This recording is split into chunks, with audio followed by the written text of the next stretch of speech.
about the two ways that bones grow. We had our endochondral bone formation, which is our long bones, and we had our intramembranous bone formation, which is more of our flat bones. Remember, intramembranous is where we have bone matrix being laid down directly by the osteoblast. Endochondral, we first have cartilage laying down and then converting into bone. Did everybody just follow what I said? Excellent. Right, one is building the scaffolding and then building the building. The other one is just direct. Then we started talking a little bit about the different categories of bones. We had flat bones. Give me an example of a flat bone. Scapula. Scapula. We had long bones. Give me an example of bone. Femur. Femur. We had short bones. Yeah, your carpus and your phalanges, depending on your species. Remember, sometimes our digits, in some species they're short, in some species they're considered long. Because by definition, what is a long bone? It's longer than it is wide. Yeah, it's a long bone. It's longer than it is wide. And then finally, we have our irregular bones, which just simply have characteristics of the other three in the single bone. So some examples of this would be our Mardi Gras pelvis. Here we have our vertebra. So those are our irregular bones, and those are the four different categories.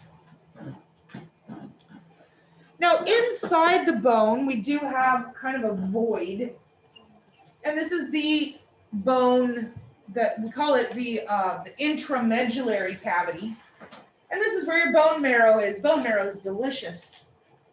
Oof, so good. Eat it on French bread like butter. Oh, don't you judge me. Bone marrow is amazing. Oh my God, yes, you can eat bone marrow. So good. Oh, bone marrow. We'll make it for you. Okay, great. Oh, it's so good. But we have two different types of bone marrow. Oh. We have red bone marrow and we have yellow bone marrow. Now, red bone marrow, this is going to be found in our younger animals because it is hematopoietic. Let's break that one down. Let's use our med term. Hemato, blood, poietic or poiesis, production or formation of. So this red bone marrow is actively producing red blood cells. Young animals need that a little bit more actively than older, senior, and adult animals. When our young animal matures, the red bone marrow converts to yellow bone marrow.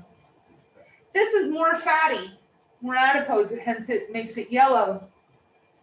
This does not produce red blood cells, but if my body is like, uh-oh, we're totally low on blood cells, my yellow can convert back into red.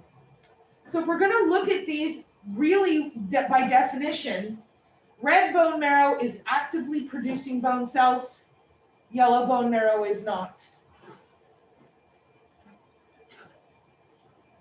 So those are our two different types of bone marrow. So you would think when red bone marrow whenever it transfers. So You're fine. No worries. So when we're talking about production versus non-production, younger animals are expending a lot more energy, a tremendous amount of energy simply to grow and develop. So that's why they have the more red bone marrow, to provide them with the tanker trucks, the 18-wheelers, to deliver the energy they need. I am older than a young person. That's as far as I'm going with that. I am still very young at heart. But does my body require the same amount of energy? Do I need the same number of tanker trucks? No. So that's where the red converts to the yellow. But there are some times, isn't there, that my body will need to produce. Maybe I have trucks that are broken down. Remember, cells don't live forever. And if I have red blood cells or these, any kind of cells that are taken out of circulation, don't I need someone in the backup to take over? So my body is constantly reverting from yellow to red and red to yellow, depending on, do I need to start production or am I good and I need to stop production? Yes. So they're not only, so they're producing all the cells, correct? From the bone marrow, so white blood cells, red blood cells. Some all white that. blood cells, Okay. not all. There are some other areas of the body that do also produce other types of cells. Okay. And we're not going to get into No. the specific ones that the bone marrow produces. Okay. One of the major white blood cells is produced in the bone marrow. And when you don't have it, it's called leukemia. Which is why one of the curative things for leukemia would be what? Bone marrow. A bone marrow transplant. Yeah. Here I've got a picture. So when I have leukemia, what color is it? Well, if you have leukemia, colors are off. Doesn't even matter. Because even if it's red, it's not producing. And so your body is not producing the blood cells. And so what we do is we replace the thing that produces the blood cells, which is the bone marrow. Hence the transplant. Is that why you need a specific match as well too? Well, yes, because if you get something that is not a match, your body is going to say what? Stranger danger, and start taking it out. This is a femur. And this femur has been cut in half. You can see clearly the outer compact bone. Here you can see the spongy cancellous bone, but then you can also see this void right down the middle. And that is where the bone marrow is going to be. Right down the middle there. So when I do a transplant, how do they get the bone marrow out of you? Like they just. So what they do is because the bone marrow in your body is not working at all, and your body does not like things that don't work and will just get rid of them.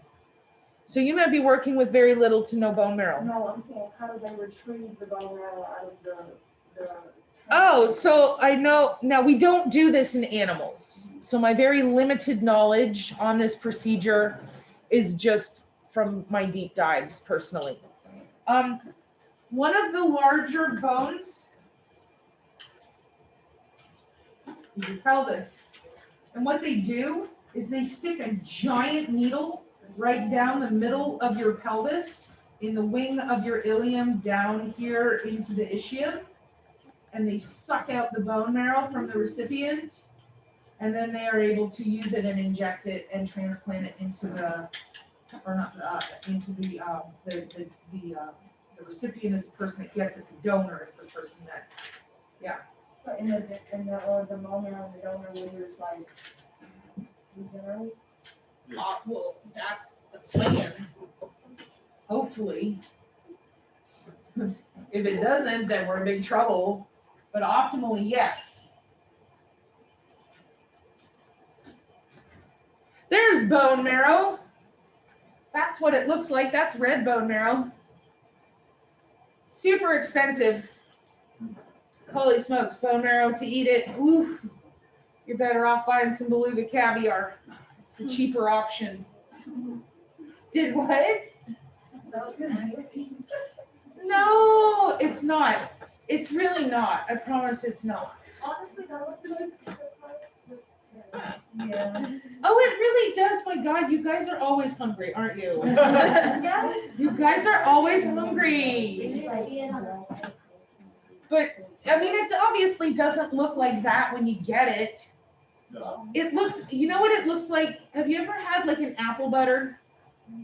Where it's a little bit grainy. It's not smooth like regular butter. Yeah, It's really no. It's a you're all northern- hopeless. It's a northern thing. I have cookie butter. Yeah. They don't, they, You're hopeless. I got you, Miss Hope. I know what that is. They have it at like Taste of Texas to put on bread and make it delicious. Look at this, I'm opening your eyes to so many things right now. Bone marrow on French bread, apple butter. Oh yeah, we gotta have Oh, it. gotta have the garlic. A little bit of sugar. It's just, think of the tastiest, most tender, succulent, flavorful steak you've ever had, It's only about that. and multiply the taste by 1,000,000, and that's bone marrow butter. Yeah, you'll pay like 45 bucks. Tiny. Yeah, but That's why I said go with beluga caviar, because it's less expensive. All right, so we do have some common bone features. These are called articular features. When did I lose you? Oh, at the very bare minimum, Yeah. 45. Bare minimum. Bare minimum. Well, I mean, That's a whole big, like. the whole point, I mean, if you're going to a restaurant that serves bone marrow butter, you're looking at, Yeah, it, that can be like a 400, 500 Yeah. bill. yeah, at least for 2 people. You're looking at least 150 a person. That'll be the best food you've ever had in your life. Yeah, well, I had one of my favorite restaurants in the city is one of those. Uh-huh. All right, so what does it mean when I say an articular surface? It's the drug cavity, correct? It's gonna be where bones join with other bones, the easy for me to say. When we have something that is articulated, it means we have bones that have joined with other bones. So specifically, if I have a bone joining with another bone, what have I formed? A joint. So these articular surfaces are specialized surfaces that we are going to see at the area of joints.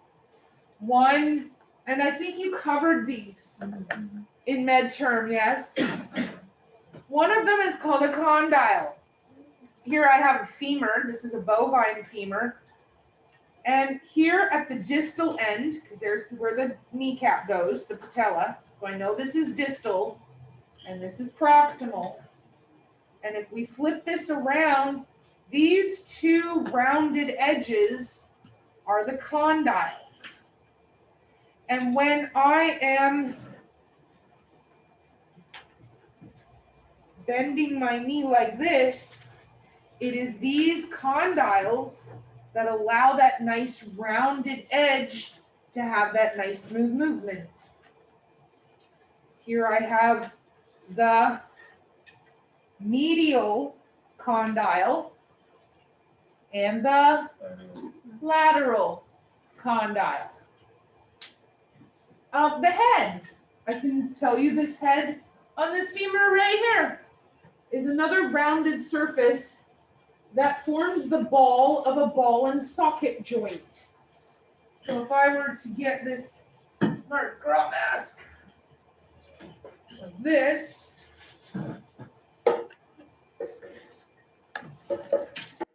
so pelvis kind of sits like this. The ball, the head, bam, fits perfectly into the socket and gives us free range of motion. And condyles are just rounded projections, right? They are. We have them on the distal part of our femur. We have them on the distal part of our humerus. And in fact, if I go back here for just uno momento.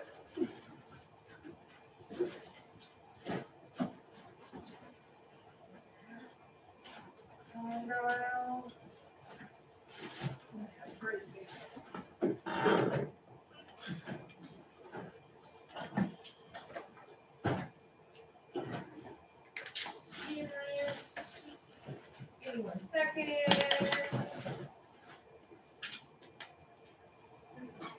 Really? Through these.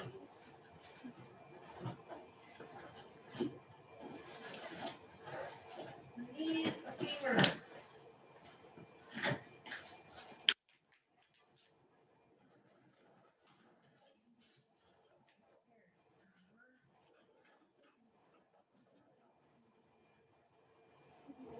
All right, so let me show you. Now, obviously, these bones are gonna form a pretty jacked up dog. So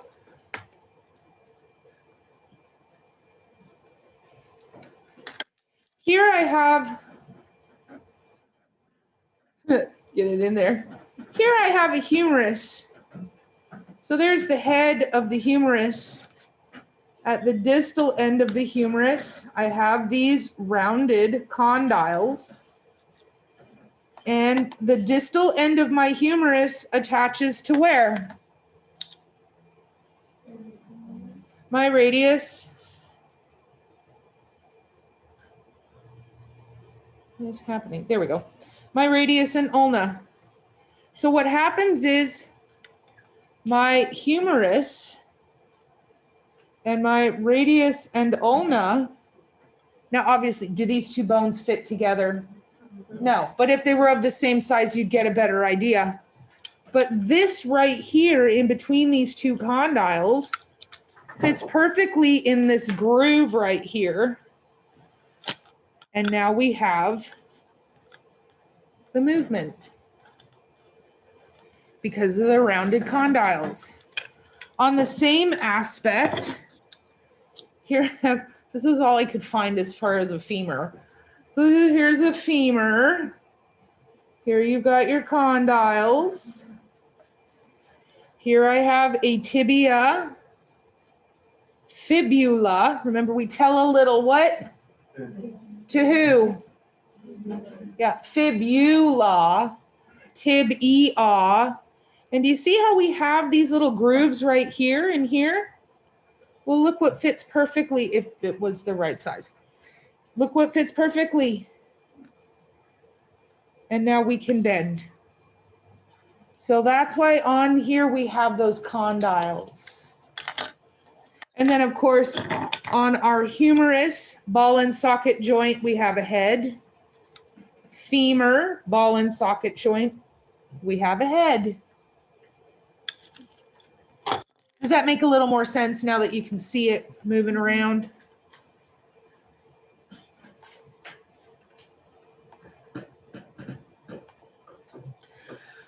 Finally, another articular surface is what's called a facet.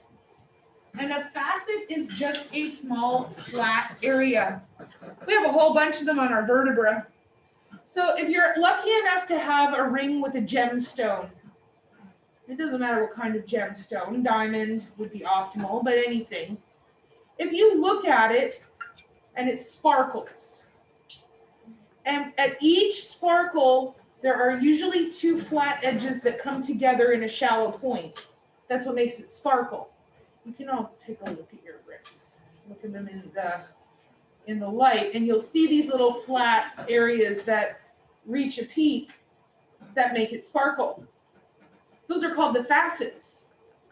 Here on our diamond ring of our vertebra, this is very beautiful. We also have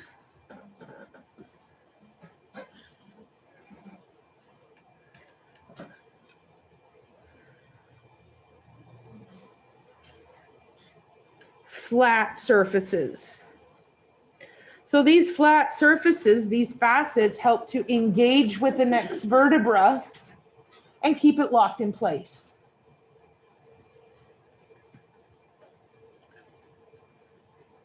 Are those usually on the same like articulation of like, or are those usually on the same side as the head?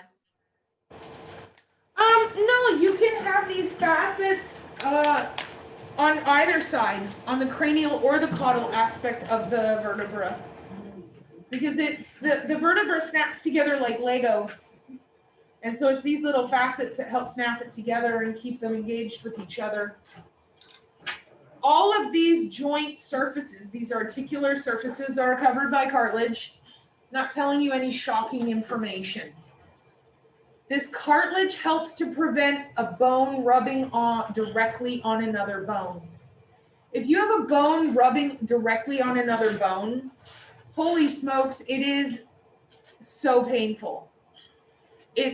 From experience, I can tell you, it feels like you have broken glass inside the joint. And every time you move, you can feel it grinding. Yeah. This type of cartilage is one of the strongest types of cartilage. It's also, I give you a clue, it's clear. Say it. Highly. The hyaline cartilage. Yeah, the clear cartilage.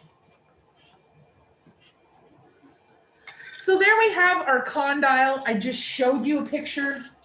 Large articular surface. We have them on the distal end of the humerus, the distal end of the femur. We've also got a couple on the skull.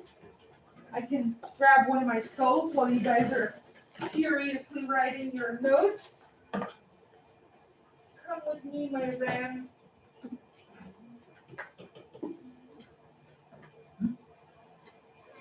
If I look here, oops. Come on. If I look here on the underside, so here's the skull to get you oriented. Turn it over. We have the foramen magnum, the tympanic bulla here, and then it's broken here, but you can see here this rounded edge, that's condyle. And the condyle articulates with your first cervical vertebra and lets you do this.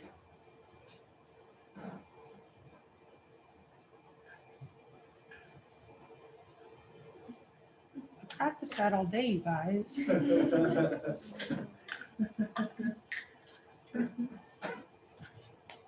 looks like the Dr. Red routine from School 3.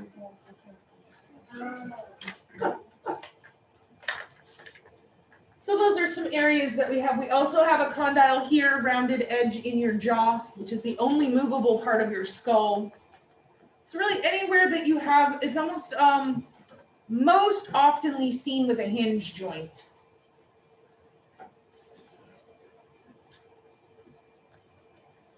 Head. I just showed you this. This is just for you guys that need to see the words. I try and address all learning styles in here. The head here, I have a radiograph, the head of the femur fitting into the pelvis, the acetabulum.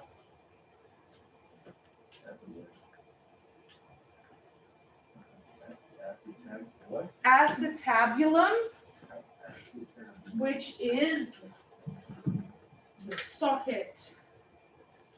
So this is the acetabulum that the head of the femur fits into.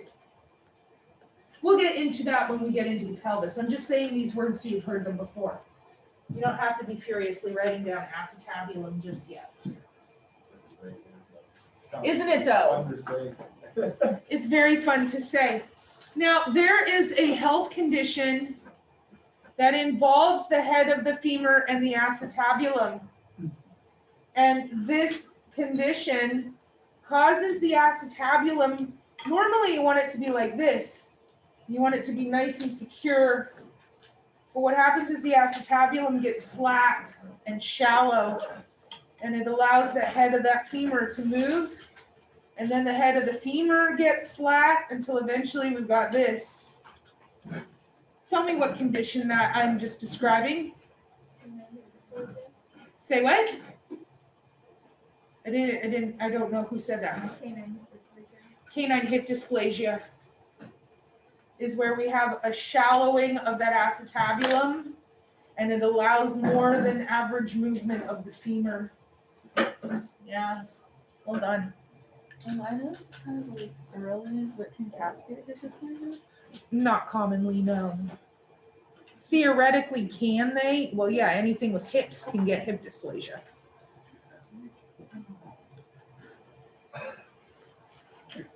And honestly, by definition, dysplasia, DYS, means painful formation of the hips. So although we do refer it to a specific condition, anything that causes hip pain is hip dysplasia, because DYS is painful. This is just kind of fun for information. One of the things we can do for this particular joint, and it's almost exclusive to this joint, is we can do what's called, oh, there's a lot of medical terminology up here. A femoral head osteotomy. Sometimes we'll also refer it to as a femoral head ostectomy. Tell me what the suffix ectomy means. Removal of. Osteo, bone. So femoral head ostectomy would be the surgical removal of the bony femoral head. And basically what happens is, right now I have bone rubbing on bone. That's not good. Just take the head off with her head. And what happens is now we form a false joint. The muscles will keep the leg. Now, is this animal ever gonna run agility again? No. But will they live a relatively pain-free life? Yeah. So we say that it's the poor man's hip replacement surgery. Hip replacement, which we can do on animals, just like we do in people, but it's gonna run you $6,000 to $8,000 per hip. So Where- will the F-Evelyn re-show after the? No, it will never widen. It will never get deeper. It will always be like this. But what happens is the pain comes from the bone rubbing directly on the other bone. So you just remove the head of that femur.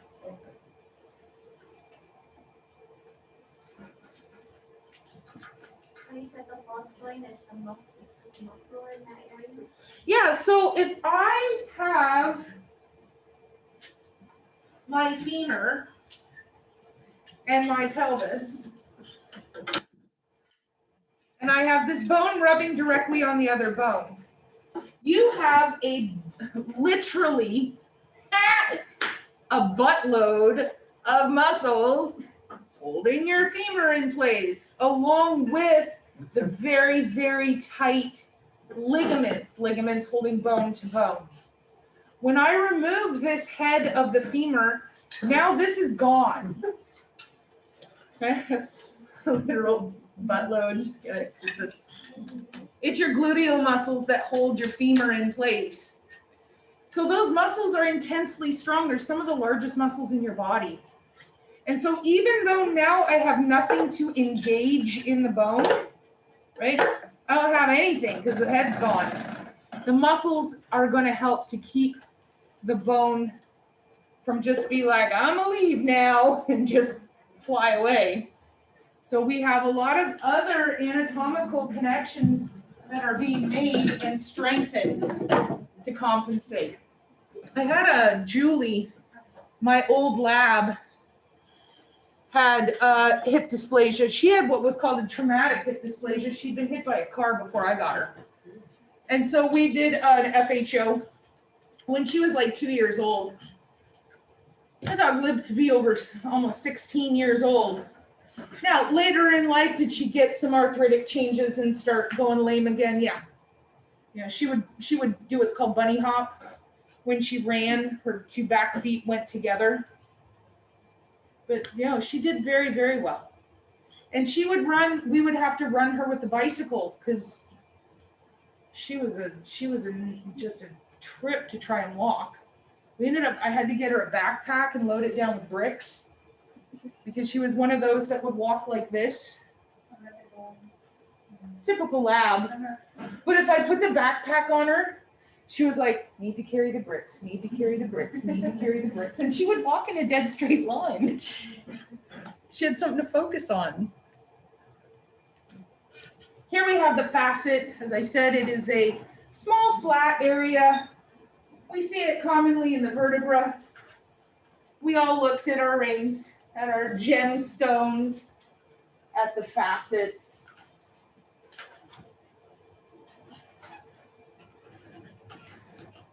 Comments, questions, concerns so far? We've got a little bit of time left to continue.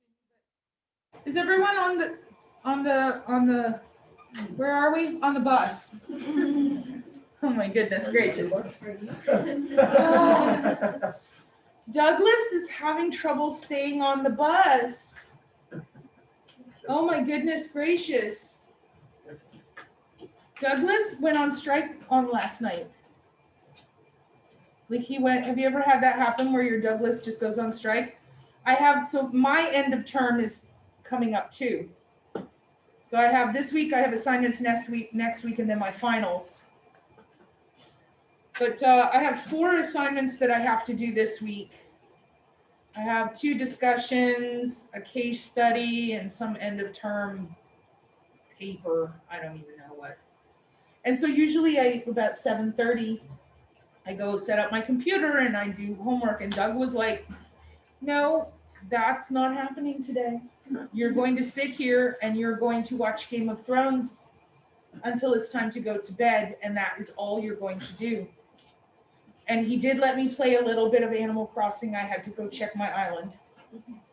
That was it. That's all he let me do. I'm like, but Douglas, I need to do work. He's like, nope, do it.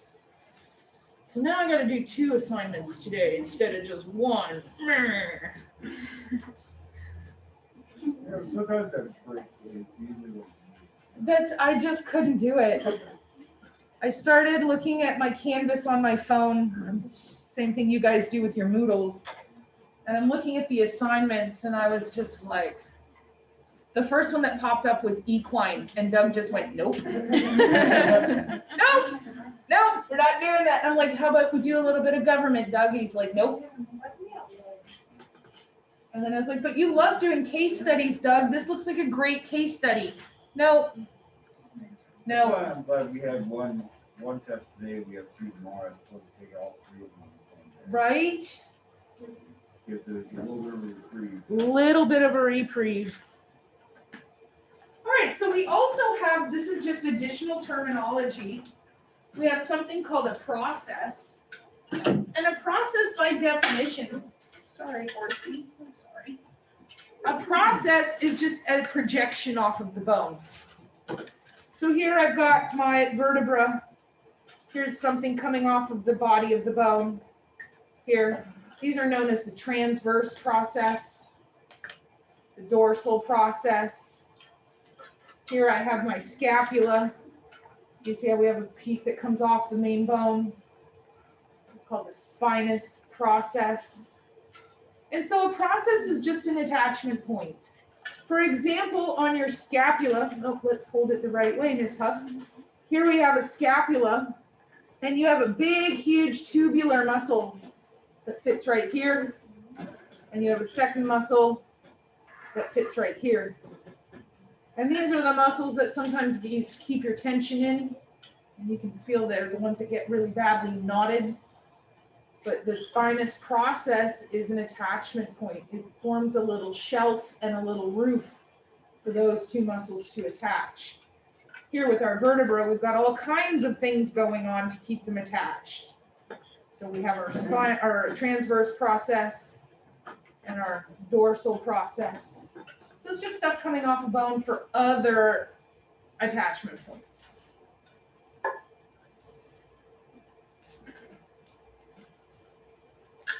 Holes and depression. Now this is not, oh, woe is me depression.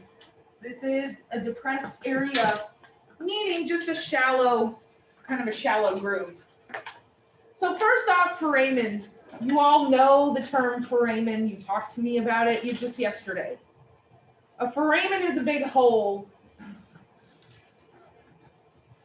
Here's a foramen.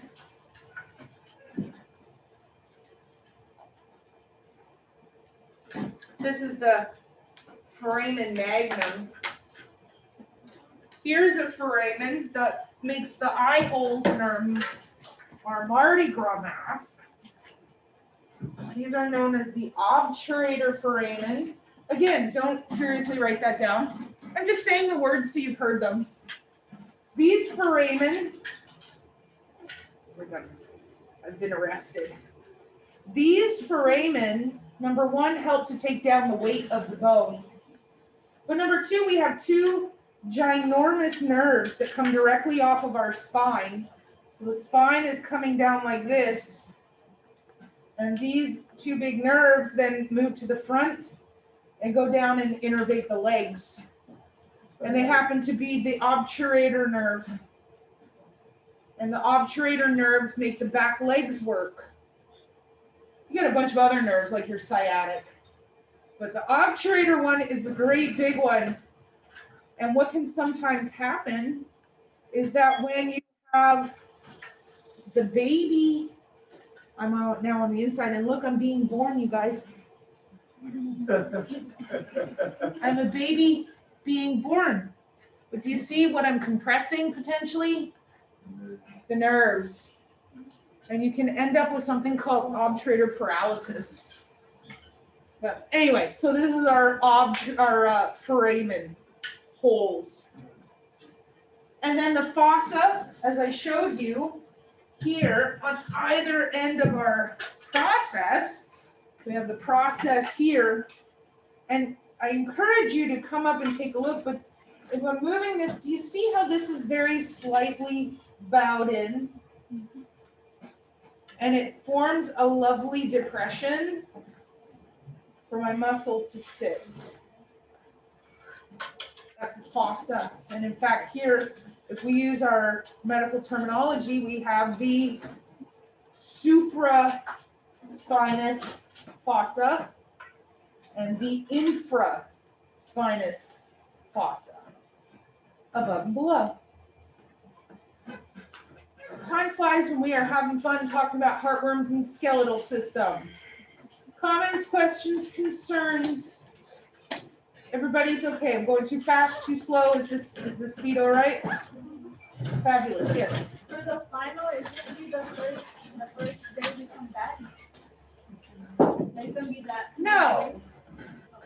No, I'll probably do it on the second day, on the Tuesday. Because there's no way any of you are going to remember to take a final on Monday you come back after a week and a half. And we gotta finish up the skeletal system. So the midterm will be whenever we finish the skeletal system. I didn't know if you were reading that. So yeah, we gotta finish that first.